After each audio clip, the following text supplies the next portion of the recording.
Good day to you, ladies and gentlemen, and welcome to Film Focus, episode 182, the review for Deadpool and Wolverine.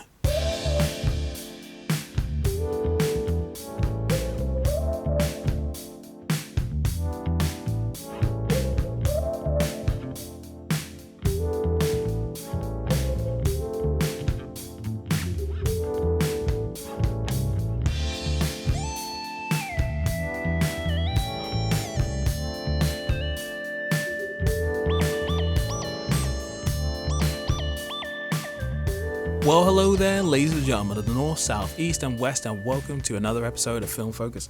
I'm your host, the Hypersonic55, and I'm glad that you decided to join me once again for some film-related discussion.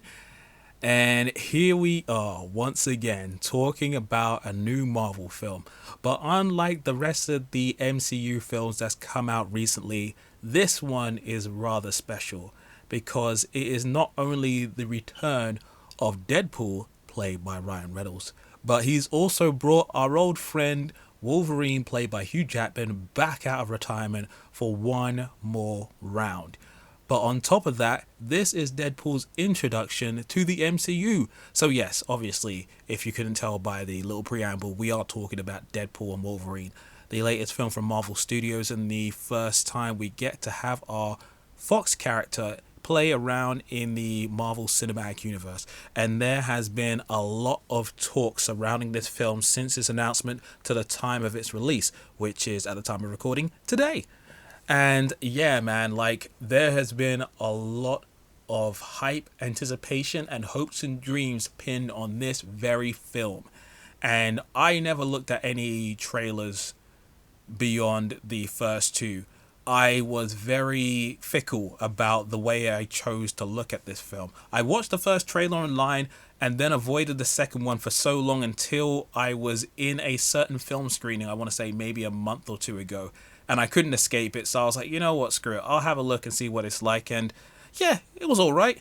But since then, there has been this ongoing need, not only from news sites, but also the rumor mill, to throw out all and any sort of tidbits about who's in this film, what the story is about, where it takes place in the MCU and the Fox timeline, how many other random people could be coming back from various different films and universes, and what this means for the MCU going ahead. Is Sean Levy going to go about and direct another Deadpool film or another film in the MCU? This, that, and the other. Is your mum in the film? Who knows? But the news cycle about this film has been pretty mad over the last few years, to the point where I had to start turning off all sorts of mentions about Deadpool, Wolverine, X-Men, anything.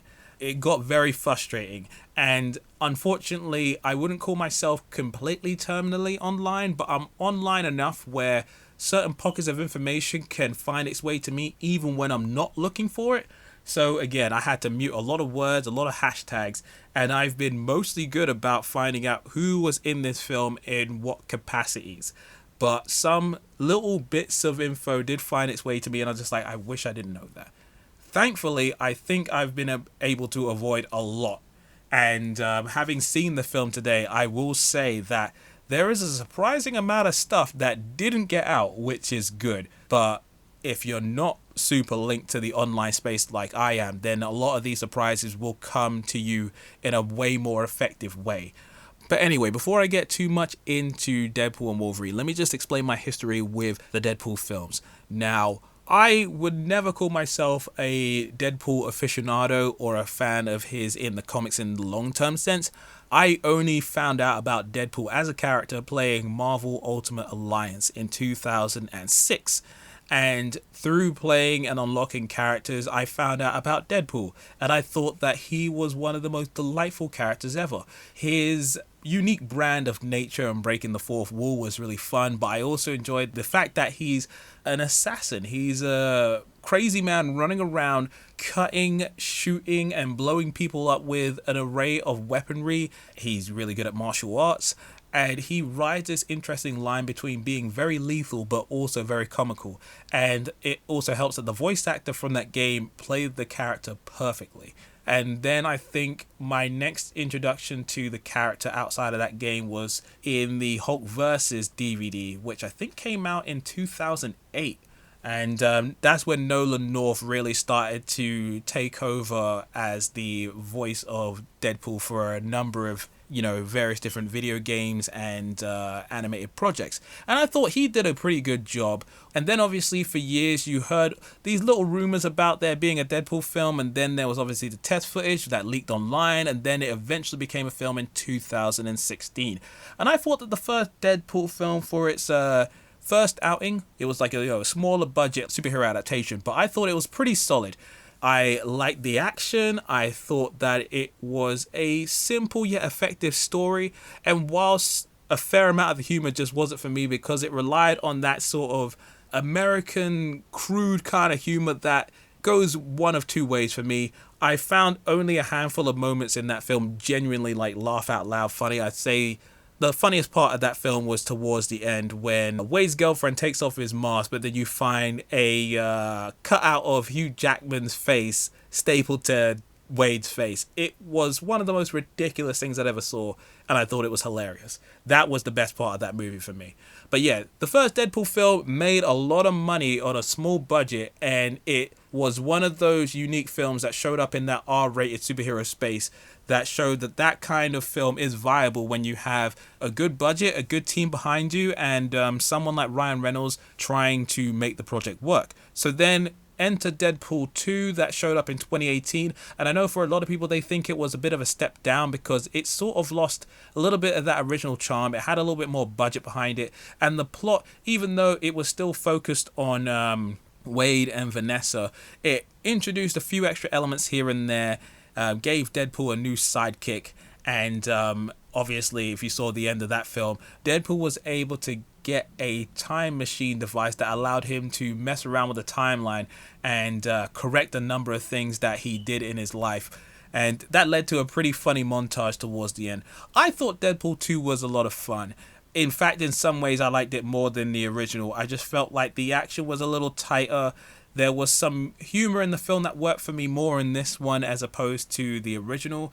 And yeah, some of its ties to the greater Fox universe at the time was pretty good.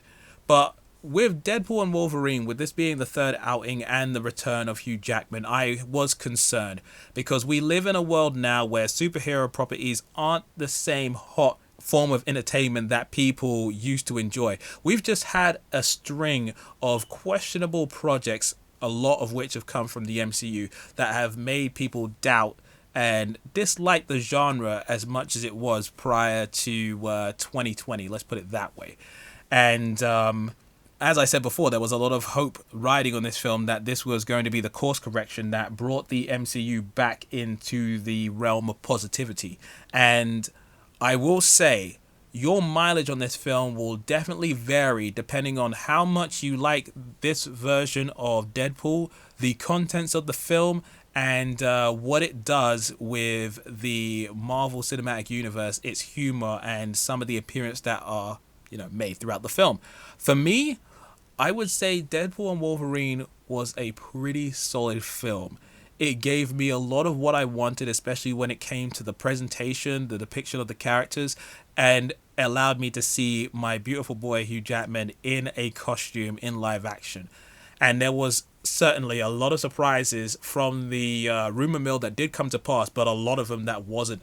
And it just scratched that superhero itch in my brain where I'm just like, I'm happy. I'm a very happy boy. There is a number of things in this film that I would say were not as great as I would have hoped, and some things which were still pretty cool. Again, your mileage will vary as to whether this is still cool to you or not.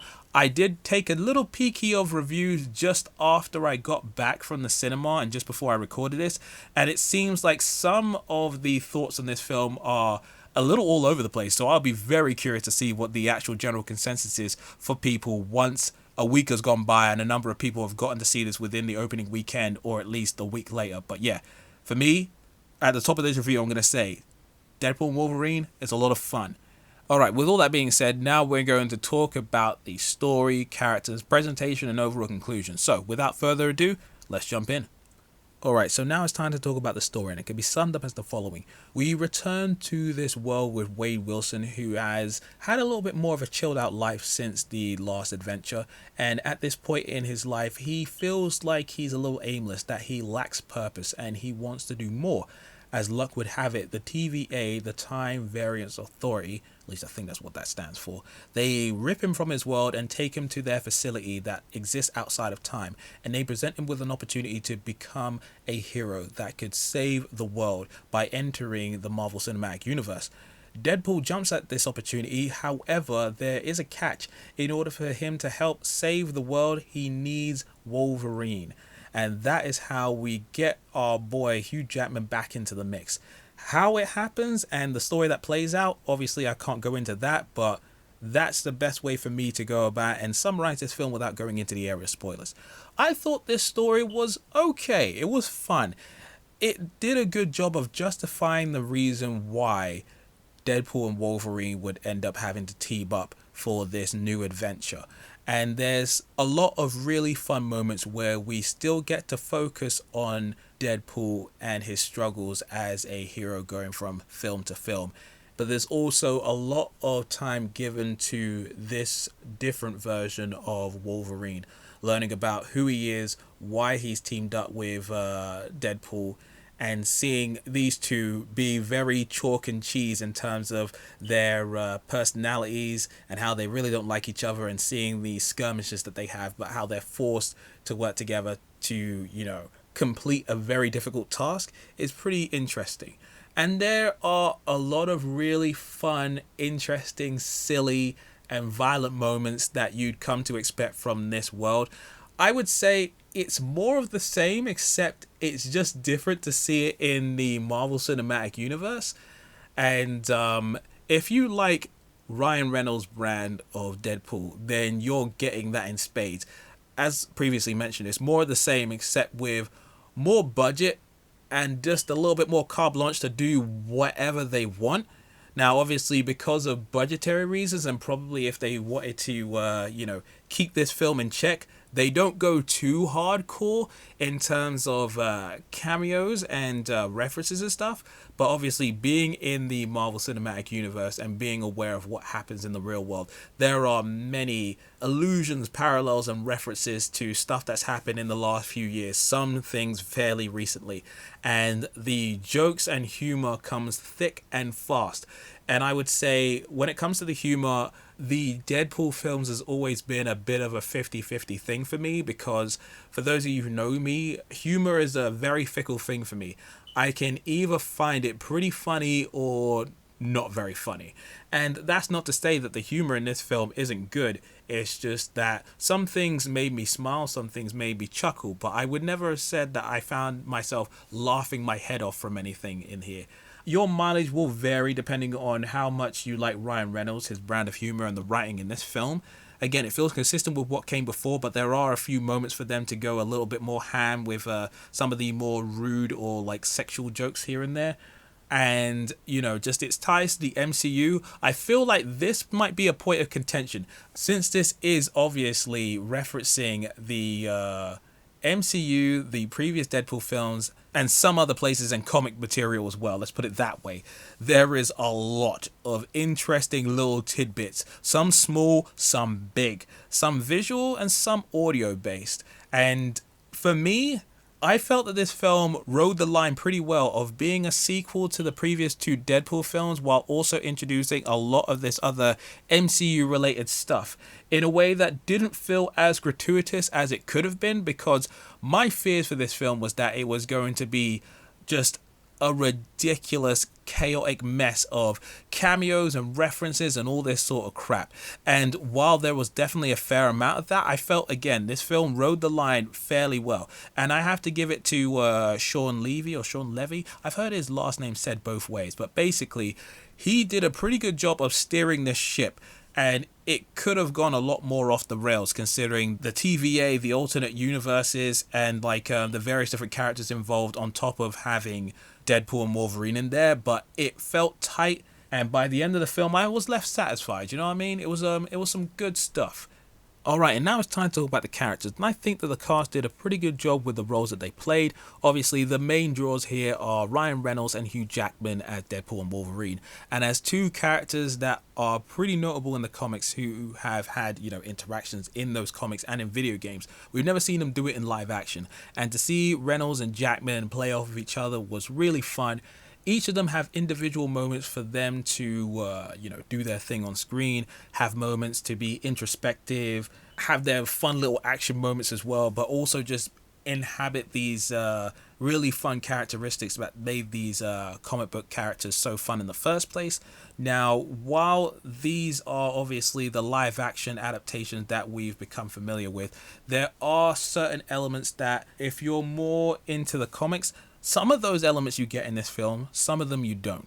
I would say Reynolds is still his version of Deadpool, so it's pretty much just Ryan Reynolds doing his thing as Deadpool, and some of that works pretty well, but some of it just feels like, oh yeah, it's just Ryan Reynolds doing his thing. If you weren't keen on it before, you won't be keen on it here. With Hugh Jackman, it was cool to see him back as Wolverine again. I don't think I'll ever be tired of seeing his portrayal of Wolverine and seeing how many different sides of the character we've seen since the year 2000.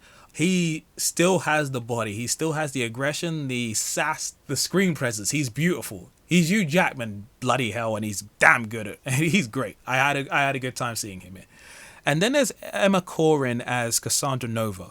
She was a very interesting character because I am only very, very smallly aware of her character in the comics, and I was curious to see how she factored into this film.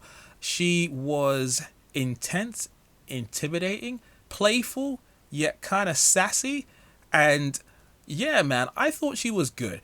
I wish that there was a little bit more done with her in the context of this film. Again, I have to be very careful about how I choose to explain certain things in this film, but suffice to say, she was effective. I just wish there was a little bit more of her. And then you have Matthew McFadden as Mr. Paradox. He's the dude from the TVA who basically recruits Deadpool into the MCU to, basically do this mission to save the world. And he was pretty fun. There was this really fun, charming energy to him. He was surprisingly humorous, but also deadpan and straightforward on occasions. And yeah, I thought he was solid. Really good in the role. And then there's everybody else. Now, granted, there's a number of people from the previous Deadpool films that make their appearances here, and they have their moments of shine in various different points, but some of the previous casts only get a handful of screen time because obviously there's a lot more going on outside of like Wade's world because, you deal with different timelines and other random palaver. But yeah, that's all that I'll say about that.